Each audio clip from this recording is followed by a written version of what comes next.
For WeAreSC, I'm Lyndsey Lopes, here with Darrell Rideaux and Erik McKinney. Darrell, can you give us a little update on the D-line?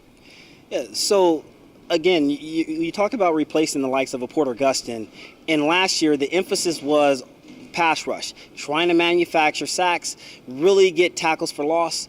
And when you talk about replacing the likes of a Porter Gustin, who was the predominant pass rusher, it's going to take a group by committee. Christian Rector will fill in that void at the Predator spot, but behind him, I would have to say, if I'm grading it as a 1 or an A versus a 1A, this kid, this freshman coming out of Corona Centennial, I love him. Drake Jackson, he might be the next coming of Lawrence Jackson, the way that he's playing right now. In practice, he is beyond his years.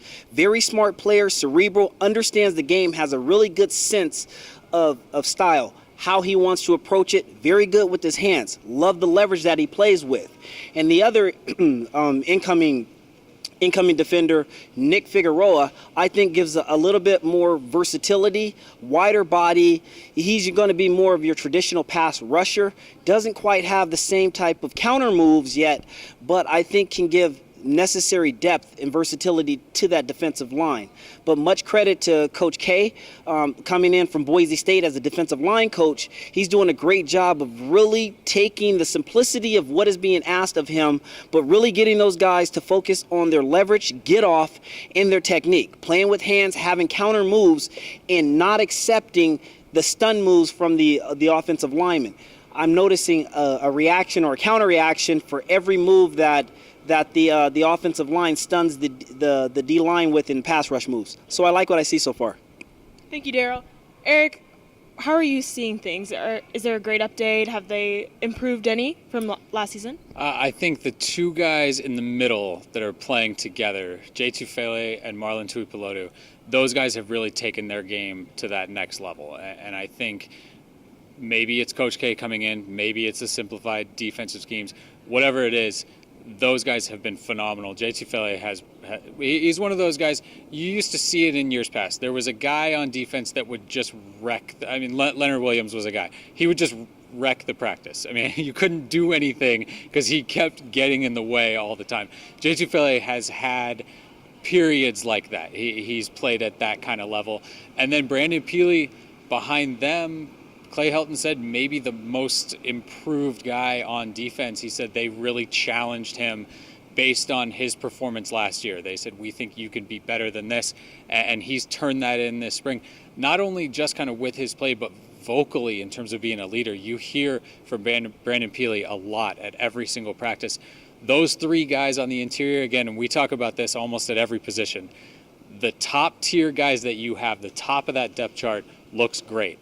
Where are the guys coming? I thought I was bummed Trevor Trout missed almost the entire spring session. I thought this was going to be big for him to be able to say, I can play with those guys. I can be the next man up in the interior. And then Caleb Tremblay, missing him for the entire spring too. He's a guy that defensive coordinator Clancy Pendergast, he said he really likes his pass rush moves from the inside. That could be a guy that gives you a boost.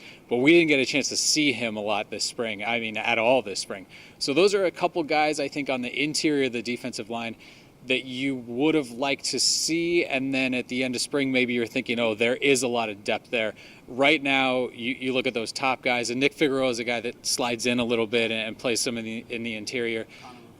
And Connor Murphy, we saw plenty out of Connor Murphy. He's really starting to step up and make his presence felt there. And sometimes it takes a few years for guys. We're so used to, a redshirt freshman. He's not contributing. What happened to him? It's redshirt juniors, true seniors. Sometimes it takes a little bit. I think we're going to get something out of Connor Murphy this fall, just purely based on what we saw this spring. But right now I'm upset that you talked about Drake Jackson, because I wanted to talk about Drake Jackson. He was terrific this spring. What I loved most about what he did this spring was the first time that he could talk to the media. One of the first questions he answered, he just said, it's just like being back at high school. I'm just coming out here and I'm playing. It's not too big for him. He's not trying to do too much. This is just sort of who he is as a person, who he is as a player, and he has fit right in. A guy, if you told me, hey, there's a true freshman that's going to come in and push Christian Rector a little bit in terms of a starting spot, I would not have believed you. I still think Christian Rector had a fantastic spring. I think he's a guy that maybe gets overlooked because you know what he can do and you're just sort of expecting that from him. But the two of those guys being able to flip them in and out at that spot, I think what you've seen from them and then combined with, like I talked about, those two starters on the interior, I think this defensive line has been very good. I think it's right up there with the wide receivers in terms of best group overall from the spring. And Erik, when we talk about the simplicity of being the overall theme, well, that also comes with the coach's expectations of what they're calling or what they're asking for these players.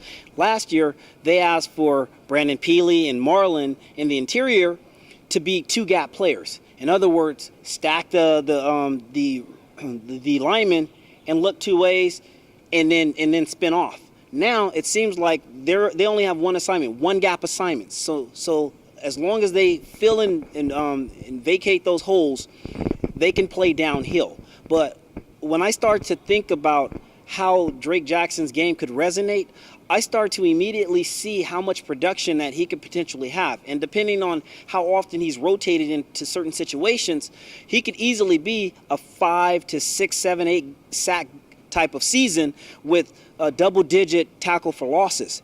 And for a freshman coming in, where you talked about his first interview, the one that I was able to listen to, I was just impressed with the maturity of how he understood the moment, and he even acknowledged it. He said, look, first couple of practices, I was just trying to let the game come to me. But then after a while, it seemed like he got his sea legs underneath him, and then that's when you really start to see the upside potential of a kid.